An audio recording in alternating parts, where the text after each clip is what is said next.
바하 시와 소금입니다. 제보아님 신인상 당선을 축하드립니다. 네네 어머 네 감사합니다. 나직하고 온화한 톤의 목소리가 노곤한 저녁 시간을 깨우듯 건너왔다. 스마트폰에 모르는 번호가 뜨면 10중 8구는 보험 권유나 카드 발급, 대출 권유가 대부분이다. 그렇게 뭘 기대하기 어려운 시기에 뜻밖의 기쁨과 떨림을 행운처럼 받아들였다. 어떨 때란 통화가 끝난 후 좌측 쇄골 아래에서 둥둥둥 거리며 빠른 템포의 북소리가 울리기 시작했다. 덜컥 현기증도 잃었다. 이래도 되는지 싶어 겁도 없이 부끄러움까지 그 사이를 비집고 나왔다. 내 그리 조실난 의자를 벗어나 세상 밖으로 나서는 순간이 된 것이다. 어설픈 발자국 하나가 막 디딤돌을 밟고 서 있게 된 것이다. 아직 코끝엔 서리잎이 반짝이고 있는데 대문 밖엔 벌써 4월의 화사한 벚꽃이 걸어오고 있다. 어렸을 때 나는 형제들과는 나이차도 많이 나고 동네에 또래들이 거의 없어 주변 모든 자연과 어울리며 상상놀이로 지내는 시간이 많았었다. 도토리나무 참순이, 터럭다리 알밤꽁이, 우물속 물아리, 개노랑 살구나무, 솔랑구 빗저기, 사슴벌레 도끼발, 고구마벌레 판이지, 판마지, 가장 신기하고 재미났던 샘구멍 볼록이 등등 발밑에서 머리를 지나는 모든 것이 동무가 되었다. 부족함과 외로움의 결핍을 자연 방목으로 메워갔던 것이다. 그러는 동안 상상은 키가 크는 만큼 조금씩 낮아졌고 작아진 샘구멍은 사토에 희미하게 묻혀갔다. 8년 전 당신이 따뜻해서 봄이 왔습니다의 주인공인 김남권 시인님을 지금의 스승님으로 처음 만났다. 잊고 있었던 샘을 우수한 탐침의 열정과 뚜벅이 정신으로 찾아내 주었고 이내 내 안에 나를 조금씩 샘솟게 해주었다. 아직 물고가 트일 만큼은 안 되어도 물이 차면 흐를 것이다. 그 기다림을 천천히 그리고 기쁘게 경험해 보고 싶다. 아마도 구멍 숭숭 단무지 같고 보통 이상으로 꾸물거리는 제자로 인해 미간 주름이 더 늘었을 것이다. 달빛과 달물이 나도 작가 지도교수인 김남권 스승님께 이 지면을 빌려 존경과 감사의 인사를 올린다. 또한 여러 동안 하누리처럼 함께 공부하며 이제는 가족이 되어버린 동인의 회원분들께도 같이 한 시간을 넘어 무한 고마움을 보낸다. 그리고 수많은 작품 중에 행운처럼 두레박이 되어 제 글통을 우물 밖으로 끌어올려 빛을 보게 해주신 시와 소금 임동훈 발행인님과 박혜림 부주관님께도 감사 인사를 드리고 싶다. 끝으로 묵묵히 지켜놓은 보대에 간섭하지 않고 적절히 관심의 경계 바로 뒷쯤에 서 있어 준 남편과 늦어진 저녁 시간이나 휴일에도 생활 전반을 스스로 챙기며 엄마를 편하게 배려해준 아들에게도 덕분에 고맙다고 전하고 싶다. 스승님과 앞서 걸어간 모든 선생님의 발자국처럼 급하지 않은 보폭으로 촘촘히 사물을 관찰하며 상대의 마음으로 사유하는 시인이 되어 사람들 사이를 걸어가는 따뜻한 영혼이 되도록 노력할 것을 스스로 다짐해 본다. 상상과 믿음직한 사유. 최바의 시 게이트 반개 1495-1 외 두 편은 시와 상상의 경계를 넘나드는 따뜻한 위로를 건넨다. 시와 시인과 독자가 따로 놀고 있다는 평가를 받는 작금의 문단 상황은 1차적인 책임은 작가에게 있다. 아무리 시인이 자신의 경험과 진술, 상상을 자유롭게 펼쳐놓는 것이라고 할지라도 자아도취에 빠져 시를 어렵게 쓰거나 언어 유희에만 빠져 도저히 이해할 수 없는 시를 쓰거나 지나치게 단어 조합에만 몰입해 시가 주는 고유의 감동과 공감을 풀어내지 못한다면 결국 시도 공허한 메아리에 그칠 수밖에 없다. 이런 현상 때문에 독자는 서적을 떠나고 시를 외면하는 현상에 이르고 있다. 다만 지난 연말 한강 작가의 노벨 문학상 소식은 시를 쓰고 소설을 쓰는 그녀의 아름다운 열정 덕분에 문학의 새로운 르네상스를 조심스럽게 기대하고 있지만 시인이 먼저 독자 곁으로 돌아오지 않는다면 100년 만에 돌아온 절호의 기회도 공연불이 되고 말 것이다. 최과의 게이트 단기의 1495-1은 원주 반게리아에 있는 1200년 된 은행나무를 통해 시간과 공감의 문을 열고 다시 미래로 향하는 인간의 염원을 우주로 통하는 문으로 형상화시킨 상상과 이미지의 결합으로 새로운 시적 공감을 불러일으키고 있다. 묵고 등대는 한 여인의 형상을 이미지화하고 있으며 기다림과 그리움의 원형적 사유를 품고 있으며 오만과 사치 사이에 핀 꽃은 비싼 우드슬랩을 집안에 들여놓고 그것을 놓고 간 5 아이를 기르고 있는 사내의 이야기가 서사적으로 오버랩되어 우드슬랩 속에 선명하게 그려져 있는 무늬를 그 사내의 파란만장한 인생의 무늬로 전이되어 슬픔의 기억이 시적 화자에서 독자의 이미지 속으로 옮겨가고 있다. 이렇듯 자신을 스스로 시적 화자 속으로 끌어들여 시 속에 정성스럽게 녹아들게 하는 것이 최과 시의 특징이자 장점이라고 할 것이다. 10여 년 동안 시 창작 교실에서 정진한 그의 사유가 녹아든 흔적들이 앞으로 더욱 따뜻하고 향기로운 시와 삶의 여정으로 시를 살아가는 아름다운 시인으로 성장할 것을 기대한다.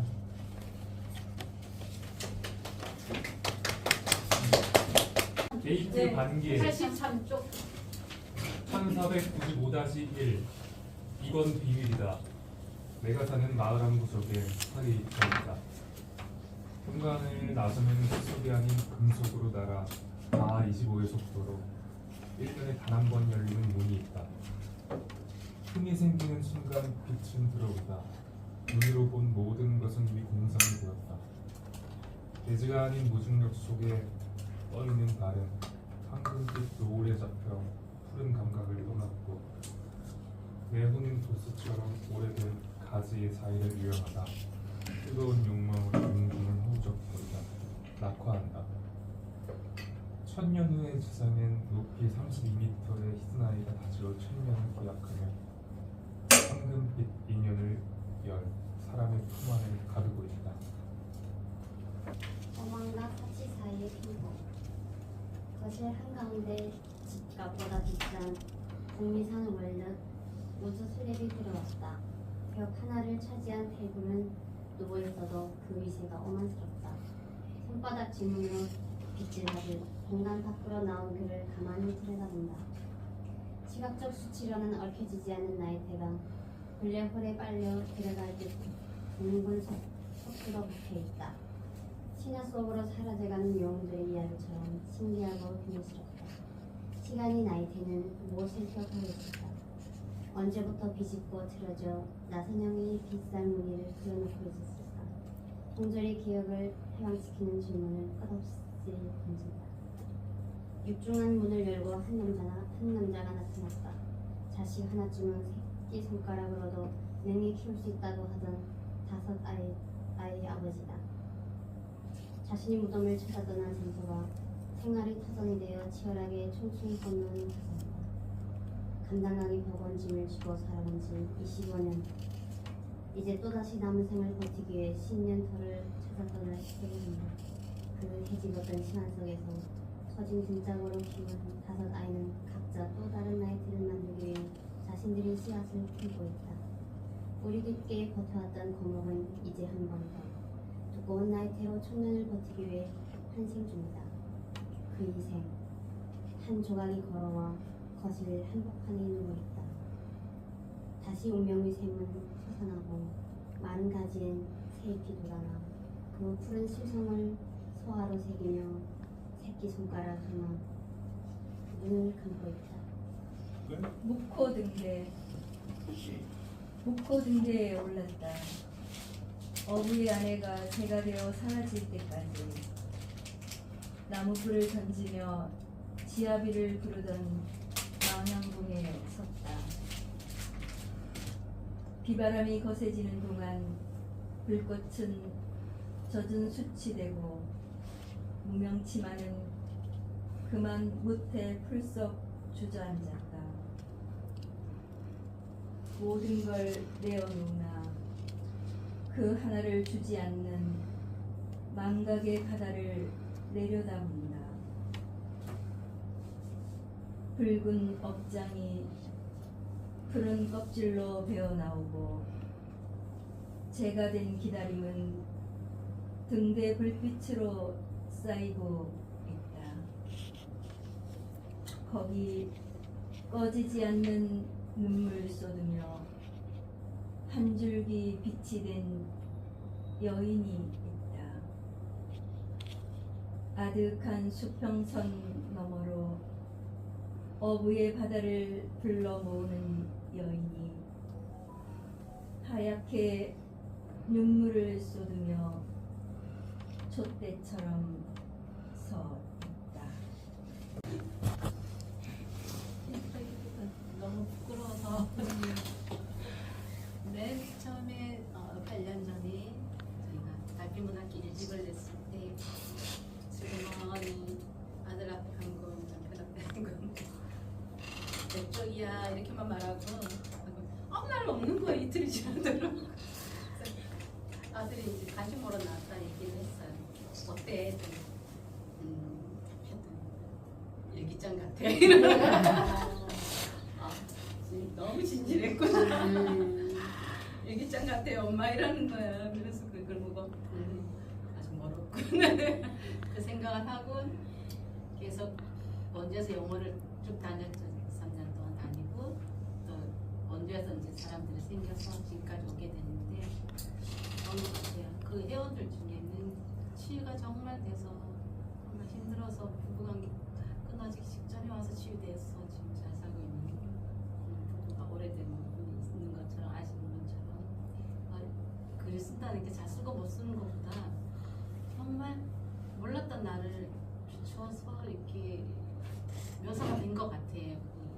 다른 이미지를 갖고 나를 집어넣어서 내가 바깥에다가 욕은 못해도 그래서 거기서는 좀 쓸 수 있는 거고 내가 슬퍼서 남 앞에서 울지 못하는 성격이고 혼자서 울어도 몰라도 남 앞에서 눈물을 흘리는 성격이 아니라 그 글 속에는 내 눈물도 들어있는 그런 게 이 글 작업이라고 생각해서 저는 책 내는 것보다 여기 같이 와서 정말 시편 하나 이런 글도 있었네요. 이 사람은 어떤 생각으로 이걸 썼을까 이렇게 한마디의 생각을 갖고 있는 것 자체가 저한테는 너무 좋았던 것 같아요. 그래서 너무 바쁠 때는 듬성듬성 6개월도 빠졌다가 1년도 빠졌다가 들어왔다 나갔다 무던히 이렇게 올라가고 무던히 신경 쓰게 하고 교수님은 그랬는데 이제는 이게 생활화된 것 같아요. 조금. 그러니까 제가 열심히 쓰겠다고는 말은 못하지만 어느 순간 문득 생각나면 그래도 여기서 배웠으니까 뭐 하나는 한 줄은 쓸 수 있겠다. 가장 장점이었던 거는 내가 잘 쓰는 게 아니라 책을 봤을 때 그 책의 느낌을 잘 이해할 수 있는 눈높이가 생긴 거예요. 다른 책을 이 글은 이게 약간의 평가는 좀 너무 말도 안 되는 거지만 그게 보이는 거예요. 이게 오래 다니다 보니까 그게 무척이나 저한테는 큰 도움이 되었고 일하면서도 사회생활 하면서도 그 인내하고 좀 더 깊이 이해하려고 했던 그 성장이 되었던 것 같아요. 그래서 여러분들도 끝까지 저처럼 적성중성도 아니지 뭐 결석하면 어떻게 해요? 뭐 생활이 힘든데 같이 꾸준히 계속 다니면서 봤으면 좋겠어요. 이게 다섯 아이 아버지는 누구신가요? 최문규라고 얘기했잖아. 달빛문학회 회장님이잖아요. 예. 그분 초창기 때 저희가 처음 시작했는데 이야기를 들었죠. 술 먹으면서 정말 눈물이 푹 쏟아져요. 그 얘기를 들으면 그 범 선생님이 2년 내내 글 쓰면서 엉엉 울면서 맨날 발표했어요. 자작시를 발표한 2년이 뭐예요? 지금도 울고 있죠. 그 부부시잖아요. 치유가 많이 됐지. 치유가 정말 많이 돼서 많이 그래서 그 우드슬랩 들어오면서 그거 들었던 오버랩 되는 거예요. 정말 그 3m 가까운 그 비싼 우드슬랩이 촘촘한 북미산이 가장 촘촘하다 그래서 무겁고 비싼데 그 안에 옹이처럼 틀어져 있는 석주처럼 틀어져 있는 정말 은하수처럼 틀어져 있는 그런데 그 안에 갈라지고 나선정 의미가 있는 그걸 딱 보는 순간 제가 이거 만지면서 봤거든요. 처음 들어왔으니까 싹싹 닦았을 거 아니에요. 다 닦고는 손바닥 만지는데 그 생각이 들어와서 그 글을 쓰게 됐거든요. 그래서 그렇게 그분들도 치유된 것처럼 아마 삶에서 치유되니까 저희와 함께 저도 열심히 다니고 선생님들처럼 같이 공유하기를 바랍니다. 축하해 주셔서 감사합니다. 선생님 속도가 전달해드리고